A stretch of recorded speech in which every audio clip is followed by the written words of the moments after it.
আসসালামু আলাইকুম ওরহমতুল্লাহ। গতকালকে সংযুক্ত আরব আমিরাতের বিপক্ষে বাংলাদেশের প্রথম টি-20 খেলেছিল, যেখানে আমরা দেখেছি টসে হেরে আগে ব্যাট করতে নেমেই ব্যাটিং লাইন আপ কীভাবে বাংলাদেশের হয়েছিল। শুধুমাত্র পারভেজ হোসেন ইমন ছাড়া আর কেউ তাদের সামনে দাঁড়াতে পারেনি। আর যদি পারভেজ হোসেন ইমন যদি শতক না হাঁকাতেন, যদি 20-30 রানে আউট হয়ে যেতেন তিনি, তাহলে আমার মনে হয় 150 রান প্লাসও করতে পারতো না টাইগাররা। আর যদি 150 প্লাস না হতো, ইজি ম্যাচ হেরে যেত।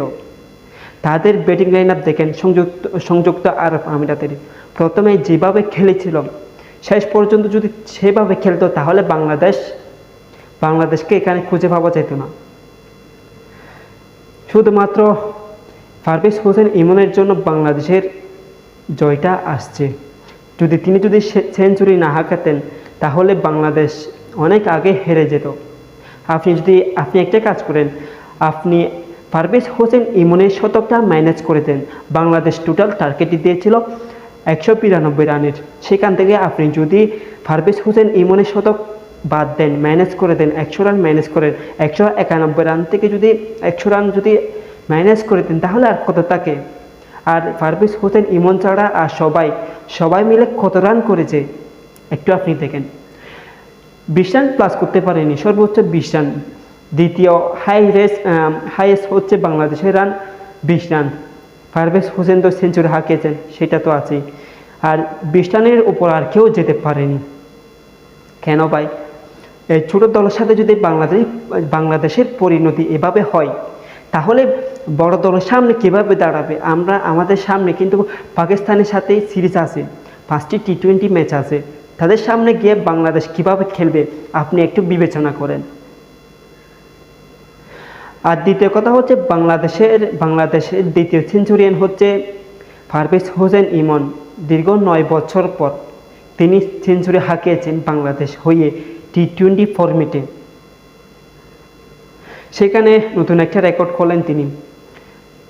পারভেজ হোসেন ইমনের কিন্তু টি-20 10 ম্যাচও খেলেনি, তিনি সেঞ্চুরি করেছেন।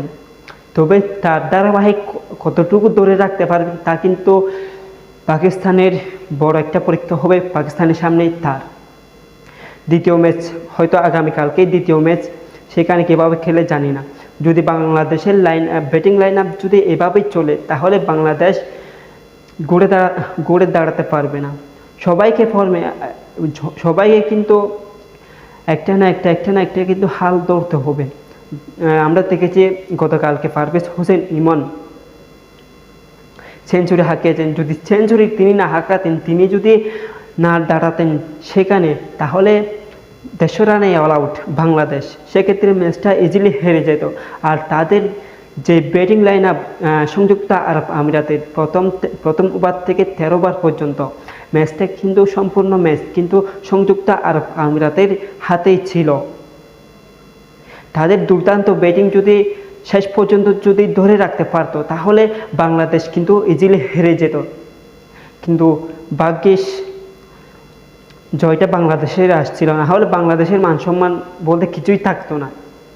ভক্তরা যে আশা করেছিল, সে আশাই তো ভেঙে যেত এবং ছোট দলের সাথে হেরে একটা নতুন বিতর্ক জন্ম দিত বাংলাদেশ ক্রিকেট। তবে আগামীকাল দেখব কিভাবে খেলে, এবং আগামী 27 তারিখ থেকে পাকিস্তানের সাথে সিরিজ আছে, সেইখানে কীভাবে খেলবে তাও দেখার বাকি আছে। বাংলাদেশের ব্যাটিং লাইন আপ এবং বোলিংয়ের দিক থেকে যদি আমরা স্পিনারের কথা বলি, স্পিনাররা তেমন ভালো করতে পারেনি। মুস্তাফিজুর রহমান খুবই ভালো খেলেছে, তিনি 2 উইকেট নিয়েছেন 17 রানে খচ্ছায়।